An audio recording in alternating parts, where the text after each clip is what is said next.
Hi అండి.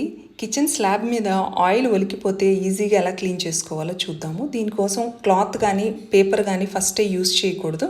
First ఇలాగా ఏదన్నా పొడిపిండి వేసి తర్వాత అది నానాక ఇలా టిష్యూతో క్లీన్ చేస్తే చాలా ఈజీగా వచ్చేస్తుంది మనకు ఆయిల్ అంతాను.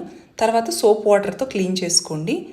మనము ఆయిల్స్ పర్చేస్ చేసినప్పుడు ఇలాంటి గ్లాస్ బాటిల్స్ వస్తాయి కదా, వీటిని శుభ్రంగా క్లీన్ చేసుకుని మనం రీయూజ్ చేసుకోవచ్చండి. నేనైతే ఫ్రెష్ మిల్క్ ఫ్రిడ్జ్లో స్టోర్ చేసుకోవడానికి యూజ్ చేసుకుంటాను. ఇవి చాలా బాగుంటాయి. మిల్క్ ఫ్రెష్గా ఉంటుంది, అలాగే యూజింగ్కి కూడా ఈజీగా ఉంటుంది. ఇలాగా గ్లాస్ బాటిల్స్ అయితే గనక మీరైతే ఎలా రీయూజ్ చేస్తారో కామెంట్ చేయండి. మిల్క్ ఒలికిపోయినప్పుడు మనం క్లీన్ చేసుకునే క్లాత్తో మళ్ళీ కిచెన్ గట్టు కానీ స్టవ్ కానీ క్లీన్ చేసుకుంటే స్మెల్ వస్తుందండి. మిల్క్ వాసన ఎంత వాష్ చేసి యూస్ చేసినా.